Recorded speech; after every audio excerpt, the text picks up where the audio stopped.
आइए हम सब इस प्रार्थना के साथ 2 दिन की सफर में कुमार विश्वास हमारे लिए परमहंस बन जाए और हम अपने अपने राम को पा जाए। आइए राम की इस खोज में खुद को पूरी तरह से विश्वास के हाथों में समर्पित करके झूमे, गाएं, दी दुनिया को भक्ति रस में डूब जाएं। बहुत आभार एक तो कल के लिए कि मैंने कल भी कहा था कि ये अकेले सत्र होते हैं, ऊर्जा सत्र, जिनमें मैं स्वयं वक्ता होता हूँ और स्वयं श्रोता होता हूँ। अन्यथा बाकी सत्र जितने होते हैं उनमें मैं वक्ता होता हूँ, बाकी लोग सुनते रहते हैं, यही वक्त। तो हमने लोगों से कहा था कि भाई आपकी कोई जिज्ञासा हो, आपका कोई प्रश्न हो, आपके मन में कोई बात हो तो साझा करें। तो कल अधिकांश लोगों ने कुछ ना कुछ लिख कर दिया।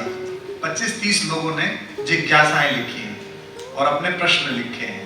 मैंने कल भी कहा था कि जो श्रद्धा तर्क के कसौटी पर कसती नहीं है, उस श्रद्धा का मूल्य मिट्टी का ढेला है। हम अपने बच्चे को ये तो कह सकते हैं कि ये भगवान है, इनके हाथ जोड़ लो, वो जोड़ देगा, लेकिन जब तक वो तर्क से नहीं मानेगा तब तक उसके जीवन में नहीं उतरेगा।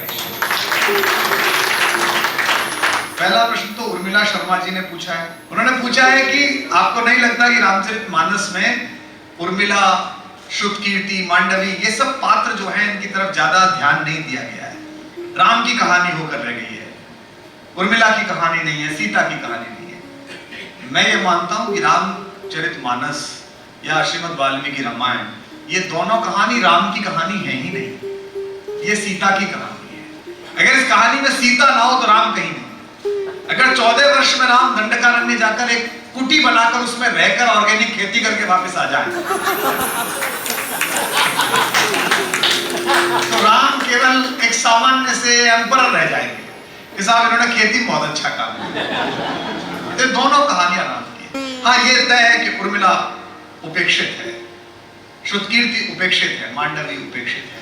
उर्मिला का दुख सीता के दुख से भारी है।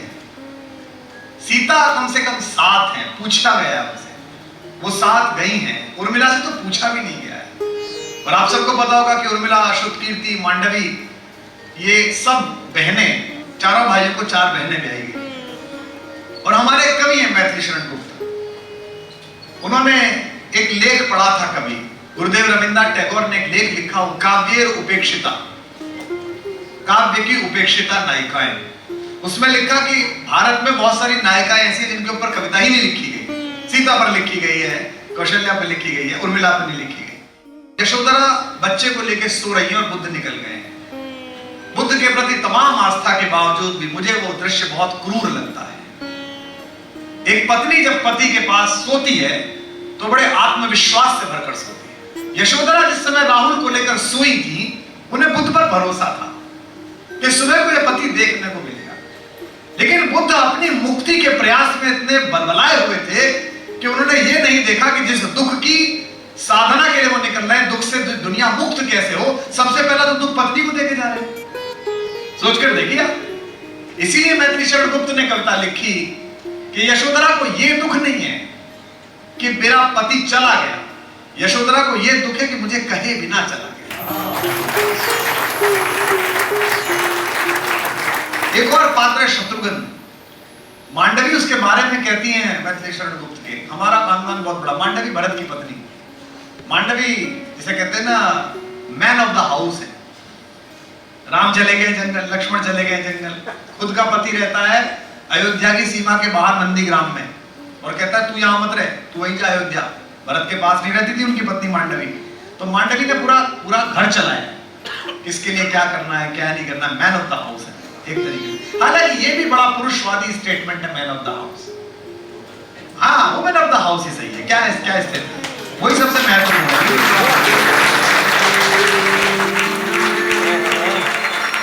जब मैं कभी कविता सुनता हूं कि खूब लड़ी मर्दानी में तो झांसी वाली रानी थी, ये बड़ा अजीब बात है। तो झांसी की रानी अपने आप में ही थी। किसी मर्द के लिए कहो कि झांसी की रानी की तरह लड़वा है तो ठीक है, तो महत्वपूर्ण बात है, ज्यादा बड़ा स्टेटमेंट।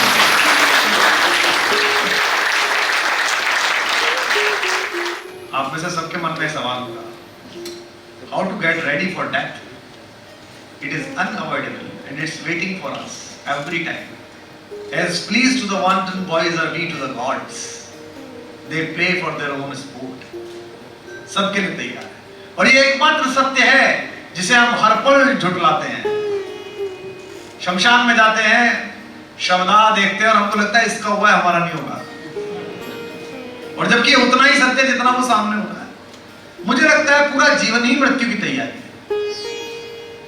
अगर आप जीवन को ठीक से जी रहे हैं, मैं आपसे कहूं कि लंदन से आपको दुबई जाना है, तो दुबई की तैयारी कैसे की जाए? दुबई की तैयारी लंदन से स्टार्ट होना पड़ेगा, हीथ्रो जाना पड़ेगा, इमिग्रेशन पार करना पड़ेगा, लॉन्च में जाना पड़ेगा, सिक्योरिटी से गुजरना पड़ेगा, है ना? तभी तो दुबई वाला पूछेगा इधर किधर आया। नहीं हो सकती गलत सवाल, इधर किधर आया, जैसे यहाँ वाले पूछते हैं। हमसे भी पूछा था एक बार किसी ने यहाँ जब हम आए थे, how many days are going to stay.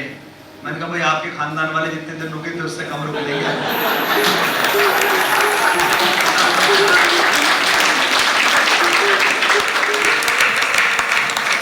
तो अगर आपने खराब जीवन जिया है, जिसमें आपको संकोच है, जिसमें आपको शोक है, जिसमें आपको दुख है, जिसमें आपको कष्ट है, तो उसकी मृत्यु तो आपकी प्रतिपल है, हर पल मृत्यु है। लेकिन अगर आपने एक अच्छा जीवन जिया है, पूर्ण जीवन जिया है, जिसमें आप खुश हैं, दूसरों के लिए काम कर रहे हैं, प्रसन्न हैं, हर क्षण आपका उत्सव है, जैसा मैं कल कह रहा था, तो वो जब विराम पर आ जाएगा वही मृत्यु है। तो एक अच्छे जीवन की पूर्णता ही मृत्यु है। मृत्यु से बचने की एक ही तरकीब है कि आप दूसरे की सोच में जिंदा रहें। आज हम जिस व्यक्ति के लिए बैठे हैं, मृत्यु तो उसे भी आई थी। राम भी अपना शरीर छोड़कर गए थे। हम सब चूंकि मृत्यु का उल्लेख कम करते हैं, हमारे धर्म में ऐसा है कि मौत की बात मत करो भाई। घर में भी सुबह बचपन में जब गांव में रहते थे, किस दिन आपको थक गए और आपने जाके घर में कह दिया कि अरे राम रे आज तो मौत ही आ गई थी, तो माँ डांटती थी, दादी डांटती थी, है ना? मौत की बात, जबकि वो ध्रुव सत्य है। राम ने भी अपना समय बिताया पृथ्वी पर और उसके बाद गए। कृष्ण भी मृत्यु को प्राप्त हुए, आप सबको पता है।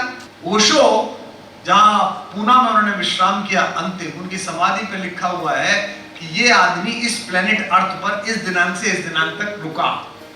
बाबा तुलसी राम के बारे में यही कह रहे हैं कि मध्य दिवस अति शीत न घामा, पावन काल लोक विश्रामा। उन्होंने लोक में विश्राम किया, वो रुकने के लिए। हमारे पिताजी ने जी बहुत अद्भुत व्यक्ति, वो क्या करते थे, रात को जैसे आप 10 बजे सो जाओ और सुबह आप 8 बजे नहीं उठो तो चिल्लाते थे। वो कहते थे रात 8 बजे सो गया था और 10 बज गए अभी तक नहीं उठा। तो एक दिन मैंने उनसे पूछा कि ये घड़ी कहां से ली?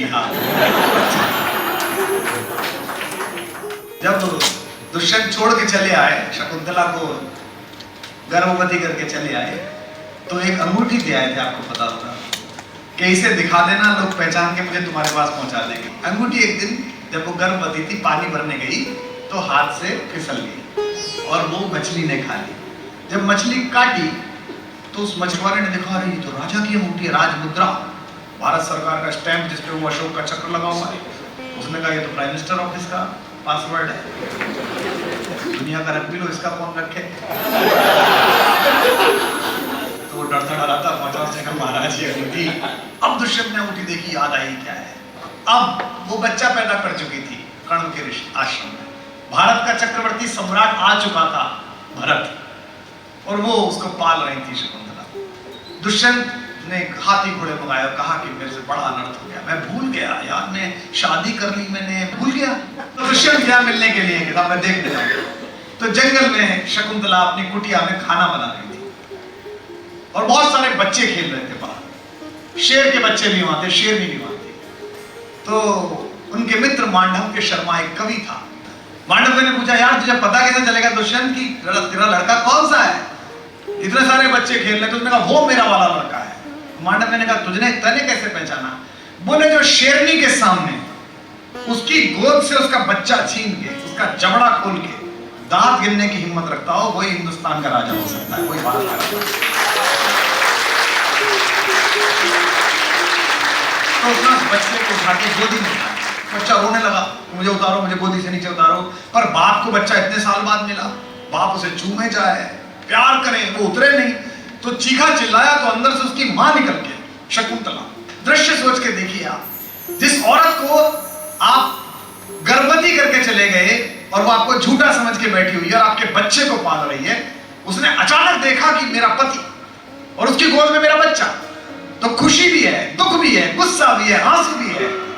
कालिदास ने रघुवंश में अद्भुत वर्णन किया, इसीलिए वो महाकवि है कालिदास। बच्चे ने पूछा कि माँ मुझे छुड़ा, तो माँ खड़ी होकर चौखट पर रोने लगी, वो छुड़ाए नहीं, बाप से कैसे ले, आंसू गिरने लगे। तो बच्चे ने उसको देखा, माँ को देखा, खुद रोया। फिर बच्चे ने पूछा, सम्राट भरत ने पूछा कि माँ ये कौन है? तो जो उत्तर दिया शकुंतला ने वो अद्भुत है आपकी तरह। उसने कहा ये कौन है? तो संस्कृत में उत्तर है वत्सते भाग दयानि प्रच्छ, बेटा मुझसे मत पूछ, अपने भाग्य से पूछ के ये कौन है।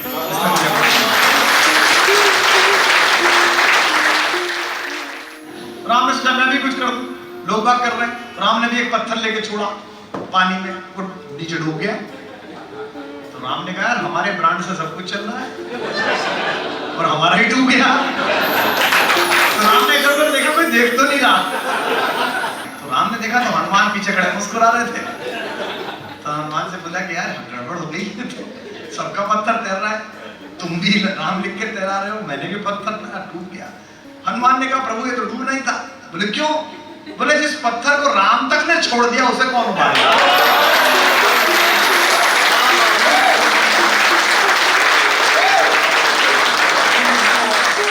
सरयू के जल में ले समाधि, सरयू के जल में ले समाधि, वह किसकी थाह लगाता है, जो आता है हो जाता है, जो आता है हो जाता है। पितामह भीष्म को प्यास लगी तीरों की शैया पर अर्जुन जी, तो उन्होंने कहा पानी पिलाओ।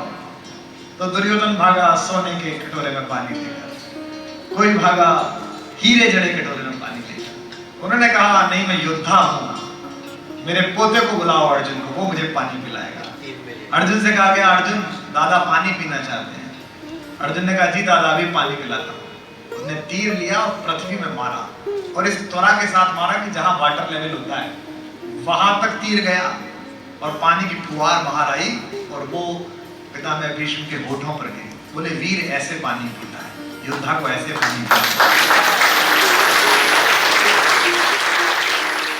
जिनको भी ये भ्रम है कि उनकी शक्ति सदा रहेगी, जिनको ये भ्रम है कि उनका पैसा सदा रहेगा, जिनको ये भ्रम है कि उनकी लोकप्रियता सदा रहेगी, वो इस कथा से संकेत लेंगे। भीलन लूटी गोपिका वही अर्जुन ले मान, तो यश देह रही जीवित भूपन, हर भीम भयंकर चला गया।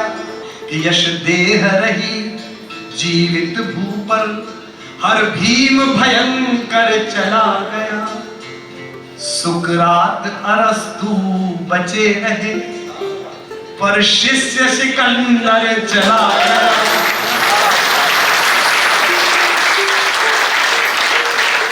एक बांसुरी बजाते हैं, एक पांचजन्य बजाते हैं, शंख बजाते हैं, आपको पता है।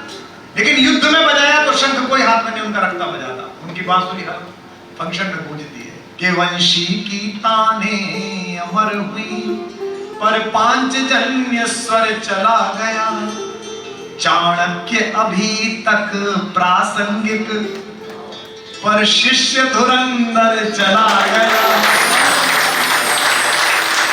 जो राम स्त्री का इतना सम्मान करता हो वो अपनी गर्भवती पत्नी को जंगल भेज सकता है क्या? ये केवल और केवल इस कथा को गंदा करने के लिए, इस कहानी को खराब करने के लिए और आपके भगवानों में अनास्था पैदा करने के लिए बाद में छोड़ा गया क्षेपक है, बाद में जोड़ा गया आइटम है। जैसे कृष्ण क्या शोभा देता था हमारे आताताइयों को। 14वीं शताब्दी के 15वीं शताब्दी के राजाओं को कौन सा कन्हैया अच्छा लगा? गाना बरसाने में आ जाइए बुलाएगी राधा प्यारी, आओ डांस करो, जाओ कपड़े चुरा लो, खेल लो, थोड़ा माखन खा लो, ये कृष्ण बहुत अच्छा लगता है। लेकिन अगर जनता को ऐसा कृष्ण दिखा दिया जाए जो नदी के किनारे जनता को परेशान करने वाले एक सांप को खींच के उसके फन के ऊपर एड़ी रगड़ देता हो तो जनता जाग जाएगी। जनता को ऐसा कृष्ण दिखा दिया जाए जो अनाचारी अपने सगे मामा को राज्यसभा में से खींच के मार दे तो जनता जाग जाएगी। मणि माणिक महंगे किए, जो मणियां हैं, जो माणिक हैं, जो हीरे हैं, सॉलिटेयर हैं, रूबी हैं, इन सबको तो महंगा कर दिया, टैक्स लगाओ। और टैक्स से फ्री किसे किया? बिल्कुल टैक्सलेस कर दिया, कोई टैक्स नहीं लगा। किस पे? सहजे तृण, एक तो चारागाह, कोई भी चलो भाई पशु है, जल पानी, यार पानी पर टैक्स लगाते हो बताइए यार। सहजे तृण जल, और क्या? नाज, खाना, राइट टू फूड, जो भी पैदा हुआ है हमारे वो खाना खाए, इस बात की जिम्मेदारी। और अगली पंक्ति पर फिर राजा राम के लिए जय बोलिएगा, भगवान के लिए नहीं। मणिमाणिक महंगे किए सहजे तृण जल नाज, तुलसी सोई जानिए राम गरीब नवाज। तब जानिए राम गरीब नवाज, तब जानिए कि राम गरीबों के मानने वाले। और अभी कैसा टैक्स है? अभी ऐसा टैक्स है कि टैक्स तो ले लिया, लेकिन टैक्स के बदले में जो मिलना है सुविधा वो मिलती नहीं। अब हम गाड़ी खरीदते हैं जी, तो गाड़ी हमने खरीदी, हमने लड़कों से कहा गाड़ी लाओ नई वाली, तो गाड़ी लाए ढूंढ के, बोले जी ये वाली गाड़ी ले लो। तो मैंने कहा अच्छा कितने की है? बोले जी 1,32,00,000 की। मैंने कहा बहुत अच्छी है, तो अच्छी गाड़ी ले लो, चेक काटो। तो बोले नहीं नहीं, चेक जो है तो 1,58,00,000 का कटेगा। मैंने कहा 58,00,000 ये कैसे बढ़ गया? तो बोले जी रोड टैक्स। हमसे कोई बच्चा पूछे जी क्या, तो सरकार ने पूछा, सरकार जब ने पूछा जी रोड टैक्स क्यों? इनकम टैक्स तो देते ही है, उसी में से बना लो रोड। बोले नहीं नहीं, रोड बनानी है ना, आप पूरे देश में बनानी है, इसलिए रोड टैक्स हमने दे दिया। अब हम किरण जी नई गाड़ी लेके नोएडा हाईवे पे चढ़े, बोले लाओ 500 रुपए। मैंने कहा ये किस बात के? बोले रोड टैक्स। मैंने कहा तो देके आए थे। बोले नहीं अच्छी वाली बनाई है। अच्छा चलो हमने 500 रुपए में दे दिया कि भाई चौड़ी बनाई है। हम वहां से मथुरा नीचे उतरे हाईवे से, तो गाड़ी जो है मेरा तन डोले मेरा मन डोले कर दिया। तो हमने कहा भाई जब वहां 500 रुपए लिए थे, तो यहाँ भी एक आदमी खड़ा करो कि खराब सड़क है 200 रुपए वापस ले जाओ।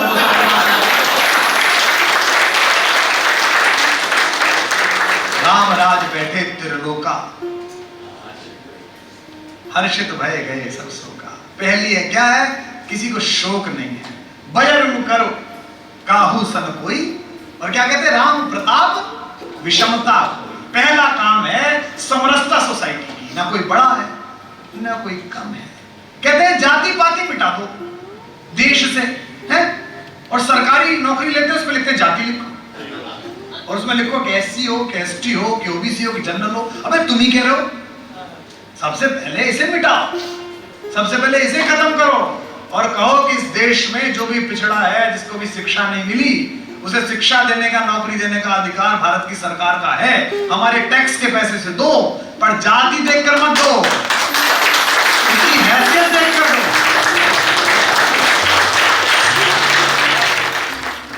हमारे गांव में, हमारे यहाँ मेरे दादा कहानी सुनाते थे कि एक दिन एक सेठ जी वही खाता लेके हिसाब लगा रहे थे कि कितना पैसा है। तो हिसाब लगाया कि 2 बेटे हैं, इनके 2-2 बेटे हो गए, तो 3-3 हो गए, तो 4-4 हो गए, तो कितने तक? तो हिसाब लगाया तो बोले 6 पीढ़ी तक का है। तो सेठ जी दोपहर को 12 बजे उदास हो गए। मुनीम ने पूछा कि सेठ जी क्या हुआ? बोले यार 7वीं पीढ़ी का क्या हुआ? 6 का तो है यार, 7 का। मुनीम पंडित था, कवि था, वो समझ गया सेठ जी तो अच्छे आदमी है, लेकिन दुख से बाहर लाना चाहिए। ने कहा 7वीं पीढ़ी का क्या होगा? बोले जी एक काम करते हैं, हमारे गांव के पंडित जी हैं, मंदिर के पुजारी, उनके यहाँ चलते हैं, आपकी जन्मपत्री दिखा लेते कि 7वीं का इंतजाम कैसे करें। तो बोले चलो। तो बोले यार पंडित जी के जाने कुछ ले चलो, मिठाई मिठाई खाना। बोले हाँ हाँ भोजन मंगाओ, भोजन मंगाओ। भोजन मंगाया और लेके चल दिए, खाना वाला मंगा के पैक करा के। 12 वाला आई, पंडित जी। तो पंडित जी निकल के आई, धीमे बोली थी। बोले कहाँ है पंडित जी? बोले सो गए हैं, श्राद्ध में क्या खाना खाने गए थे और ठीक से खा लिया।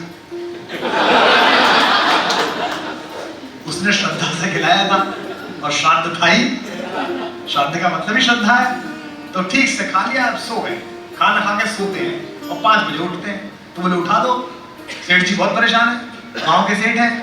वो पंडितानी बोली देखो जी, नींद, भोजन, मृत्यु और सुख और अपयश ये ईश्वर देता है, मैं ये ईश्वर के काम में हस्तक्षेप नहीं करूंगी। सो रहे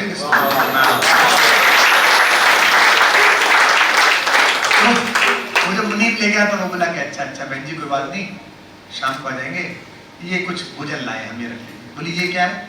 तो बोले भोजन। बोले हम क्या करेंगे? बोले आप रख लीजिए। बोले हमने बना के खा लिया था, वो खा के आ गए थे, अब शाम तक ये बेकार हो जाएगा, तो हम क्या करेंगे इसका, आप ले जाइए। मुनीम ने कहा सेठ जी से, सेठ जी दूसरे की कमाई, दूसरे के अन्न पर आश्रित रहने वाला ब्राह्मण परिवार है, इसकी पत्नी को शाम के भोजन की चिंता नहीं है। कि देने वाला देगा, और हम और आप पूछने आए कि 7वीं पीढ़ी वाले को कौन देगा।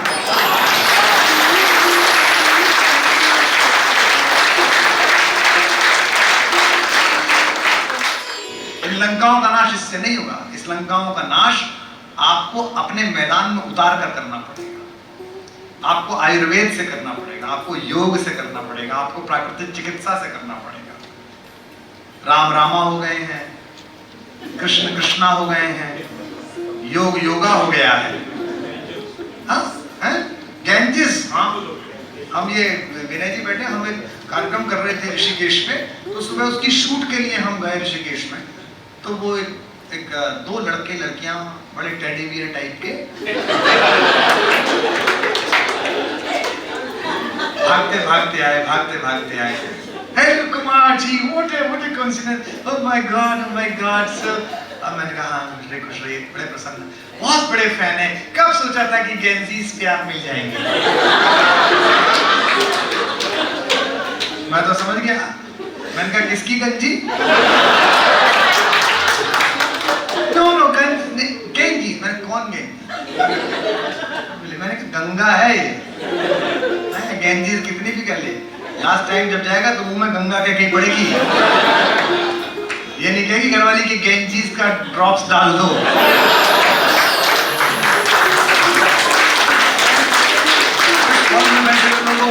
साधन महत्वपूर्ण नहीं है, साध्य महत्वपूर्ण है, साधना महत्वपूर्ण है।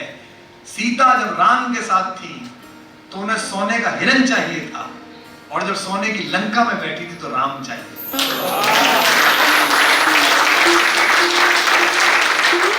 यह देख कर जो हाल हुआ रामचंद्र का, यह देख कर जो हाल हुआ रामचंद्र का, मुमकिन नहीं जनाब कलम कर सके अदा। कहता मैं तो कह ही नहीं सकता, ऐसा जो हाल हुआ। मुमकिन नहीं जनाब कलम कर सके अदा, वह दिन की कैफियत थी कि मुठा दिला हुआ। एक जानू पर थे शबरी का सिर वो लिए हुए, सीता का दूसरे पे सराहना किए हुए, सीता का दूसरे पे सराहना किए हुए। एक भील नीने धोए चरण रामचंद्र के, एक भील नीने धोए चरण रामचंद्र के, और सूखे कतरे बेर वो सब आगे रख दिए, और सूखे कतरे बेर वो सब आगे रख दिए। रघुवीर बेर खाने लगे बड़े प्रेम से, रघुवीर बेर खाने लगे बड़े प्रेम से। बोले सिया से तुम भी ले लो मीठे हैं बड़े, बोले सिया से तुम भी ले लो मीठे हैं बड़े। इतने में लेके पानी वहां लक्ष्मण आ गए, इतने में लेके पानी वहां लक्ष्मण आ गए। ये कैफियत जो देखी तो कुछ बौखला गए, ये कैफियत जो देखी तो कुछ बौखला गए। एक रंग इनके चेहरे पे आया और एक गया, एक रंग इनके चेहरे पे आया और एक गया। एक बल दिया के चौरी पे लक्ष्मण की पड़ गया, एक बल दिया के चौरी पे लक्ष्मण की पड़ गया। रघुनाथ मुस्कुराए जो देखा ये माजरा, रघुनाथ मुस्कुराए जो देखा ये माजरा। इरशाद फिर ज़बान मुबारक से ये किया, इरशाद फिर ज़बान मुबारक से ये किया। राम मुस्कुराए और फिर क्या कहा, जो कहा उस पर आप झूम जाएंगे, नाच जाएंगे। रघुनाथ मुस्कुराए जो देखा ये माजरा, रघुनाथ मुस्कुराए जो देखा ये माजरा। इरशाद फिर ज़बान मुबारक से ये किया, इरशाद फिर ज़बान मुबारक से ये किया। कौनो मका का गर्ज शहंशाह राम है, कौनो मका का गर्ज शहंशाह राम है। पूरी दुनिया का राजा हूं मैं। उन्होंने अपने भाई से कहा कि सुन भाई, गुस्सा मत कर इस औरत के प्रति। क्या कहते हैं? कौनो मका का गर्ज शहंशाह राम है, कौनो मका का गर्ज शहंशाह राम है। सच सच्चे भगत का अपने वो लेकिन गुलाम है, सच्चे भगत का लेकिन अपने गुलाम है, सच्चे भगत का अपने वो लेकिन गुलाम है, सच्चे भगत का लेकिन गुलाम है, सच्चे भगत का लेकिन ये जो बात सामाजिक समरसता की है, ये जो चुनाव से पहले ड्रामा करते हैं झोपड़ी में खाने वाली, ये जो चुनाव से पहले फोटो ऑफ करते हैं, राजनीति इतनी निर्मम चीज है कि आदमी 4 वोट के लिए अपने बेटे का फोटो, अपनी माँ का फोटो, अपने दोस्तों का फोटो सब इस्तेमाल करता है। राम अकेले व्यक्ति हैं जिन्होंने लोक मंगल में घूम रहे लोगों तक का भी फोटो ऑफ नहीं करा। जो सामने आया और दिखाई दिया कि ये वंचित है, ये दलित है, उसे आगे बढ़कर गले लगाया, क्योंकि ना कोई इलेक्शन नहीं लड़ना था। राम इलेक्शन के लिए पैदा नहीं हुए, मनुष्यता के सिलेक्शन के लिए पैदा हुए।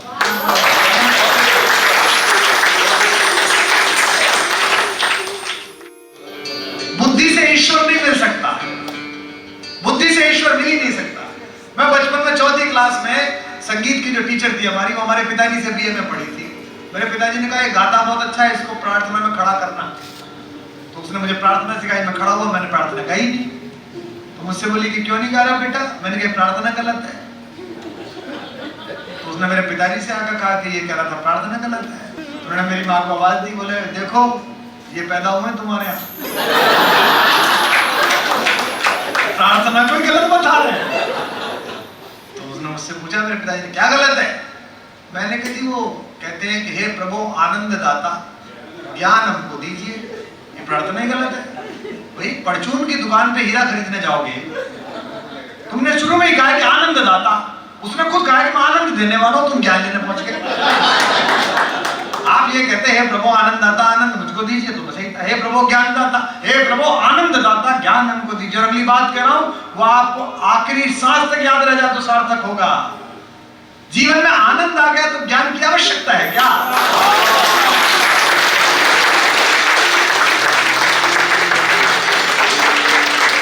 और विश्वविद्यालय के प्रोफेसरों से पूछो, ज्यादा ज्ञान आ गया तो आनंद बचता है क्या?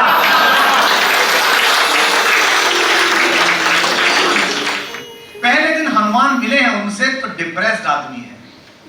सुग्रीव ऋष्यमुख पर्वत पर बैठा हुआ है और सीता का हरण हो चुका है। दोनों भाई जा रहे हैं, आगे चले राम रघुराई, ऋष्यमुख पर्वत नियर आई, नियर आ गया।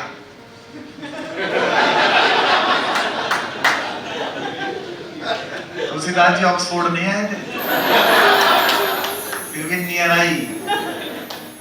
अच्छा बाबा का मन नहीं लगता कई बार कविता लिखने में, बस राम चले और सीधा ही आ गया। थोड़ा मेहनत करते हैं, मेरे पहाड़ आया, फिर उनका उस दिन तुलसी का मन नहीं हो गया, कहता होता नहीं बकवास बाबा ने लिखा आगे चले राम रघुराई, त्रिशूल पर दिया। अच्छा जिस दिन मन लग जाता है उनका, उस दिन बारिश हो रही है तो 5 फीट में बारिश हो रही है। कनकमंड नवगर्जत घोरा, प्रिया विहीन मन नरपत मोरा, अतिवृष्टि जल फूट के आरी, जिम स्वतंत्र होए बिगड़े ना, लगे पड़े।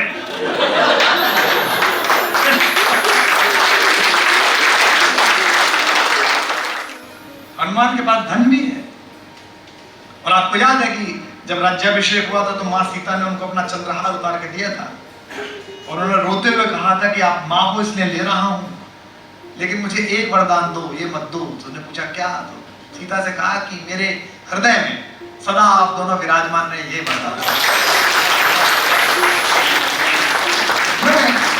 हम बताऊं ये सोचकर कि पिता के प्रति, गुरु के प्रति, आराध्य के प्रति कोई आदमी इतना समर्पित हो सकता है जैसे हनुमान है। जरा अहंकार नहीं है, इतना लेश मात्र भी। और हमारे यहाँ जिनके पास लेश मात्र है उनके पास पर्वत के समान है। हनुमान के पास सब कुछ है। मैं आज क्यों बोल रहा हूं, कल मैंने आपके पास प्रश्न छोड़ा था कि हनुमान का मंदिर क्यों है, भरत का क्यों नहीं है, लक्ष्मण का क्यों नहीं है, सीता का क्यों नहीं है, कौशल्या का क्यों नहीं है, जिन्होंने राम पैदा किया उन दशरथ का क्यों नहीं है? इसलिए है कि सब प्रकार के बल के बाद भी विनम्रता है, राम होने की प्रक्रिया में।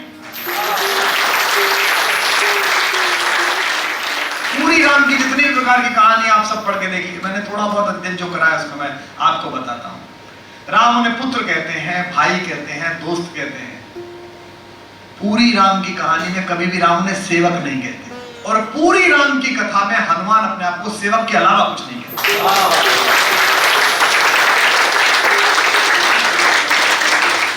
सात्विकता हो, अगर मेहनत हो, अगर समर्पण हो और वाल्मीकि जैसे ऋषि का निर्देशन हो तो कोई भी लवकुश अश्वमेध का घोड़ा रोक सकता है।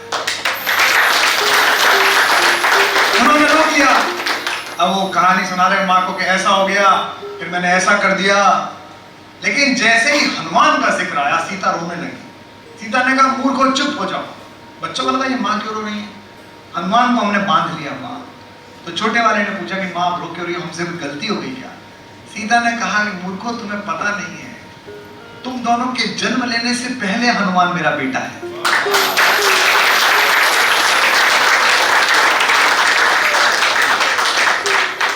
महर्षि वेदव्यास ने महाभारत में धर्म की व्याख्या दी है। धर्म क्या है? धर्म यो बाधते धर्मो स धर्म कुतः धर्म। जो धर्म दूसरे धर्मों को बाधा दे वो कैसा धर्म है? महर्षि वेदव्यास कह रहे हैं कि धर्म यो बाधते धर्मो स धर्म कुधर्मतः, वह कुधर्म है। अविरोध हो तो यो धर्म स धर्म सत्य विक्रम। जो दूसरे के धर्म को अवरोध से हटाए वही असली धर्म है। और हमारी सारी लड़ाई धर्म की है। और मैंने कल भी बताया कि हुजूर ने फरमाया है लकुम दीनकुम वलिय दीन। उनसे पूछा कि दीन क्या है सल्लल्लाहु अलैहि वसल्लम हुजूर से। उन्होंने कहा दीन ये मैं तेरे लिए रास्ता छोड़ूं तू मेरे लिए रास्ता छोड़, ये दीन। और आज सारी लड़ाई किस बात की है? आज सारी लड़ाई इसकी है कि मेरा धर्म महत्वपूर्ण है और तुम्हारा धर्म महत्वपूर्ण नहीं है। कैकेयी ने कहा कि होने पर बहुधा अर्धरात्रि अंधेरी। बेटा जब तू छोटा था और रात को तेरी नींद खुल जाती थी तो कौशल्या मुझे तुझे देने आती थी कि तेरा सपना देख के तेरा बेटा उठ गया, छोटी माँ का सपना देख के। ऐसी थी मैं और कैसा हो गया मुझसे। राम कैसे गिल्ट से बाहर ला रहे हैं। होने पर बहुधा अर्धरात्रि अंधेरी, जी जी आकर करती पुकार थी मेरी। लोकोगुनी कोयल अपना कुहुक राम यह जागा, निज मछली माँ का स्वप्न देख उठ भागा। तुम वही राम मैं वही कैकेयी तेरी, होने पर बहुधा अर्धरात्रि अंधेरी। पर हाय आज ये सुने विरुद्ध विधाता, है राम राम ही बनी कुमाता माता। राम क्या कहते हैं? हे अम्ब तुम्हारा राम जानता है सब, इस कारण वह कुछ खेद मानता है कब।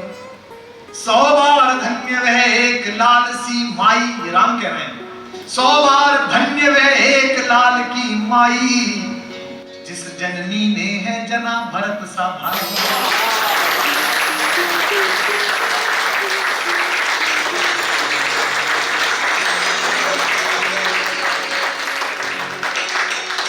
बार धन्य वह एक लाल सी माई, जिस जननी ने जना भरत सा भाई। पागल सी प्रभु के साथ सभा चिल्लाई, 100 बार धन्य वह एक लाल सी माई। वो राम जो पूर्ण करता है, वो राम जो आपको सिखा रहा है कि मनुष्यता का सबसे बड़ा पाप कैसा देखा जाए। इस 2 दिन में मैंने स्वयं को भी बहुत जाना और आपको भी जाना। और मुझे लगता है कि हमारे संवाद का क्रम जारी रहना चाहिए। आज एक बहुत अद्भुत बात हमने कार्यक्रम से पहले अनिल जी ने और हमने सोची कि ये जो मैं बोल रहा हूं, ये मैं यहां बोल रहा हूं या जयपुर में बोल रहा हूं, इसकी सबसे ज्यादा अगर जरूरत है तो IITs में है, IIM में है, देश के सबसे बड़े इंस्टीट्यूशंस में है।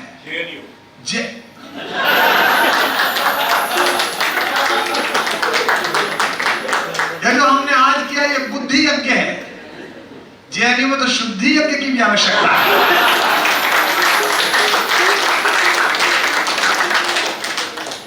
तो आज हमने तय किया और बहुत अच्छा लगा कि अचानक अनिल जी के मन में विचार आया। हम कम से कम 24 देश के सबसे बड़े इंस्टीट्यूशंस में, IITs में, IIM में और एम्स में, जहां जहां इस तरह की चीजें पढ़ाई जाती हैं, वहां हम इसी काम को 2 दिन का जाकर करेंगे।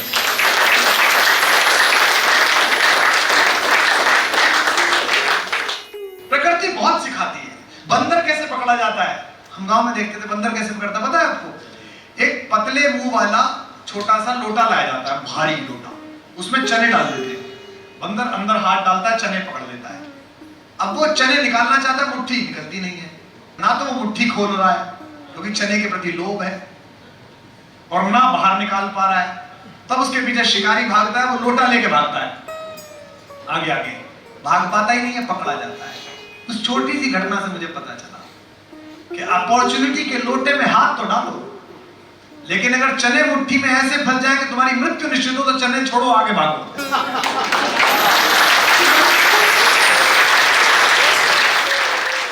मानवता की खुली आंख के सबसे सुंदर सपने गाइए।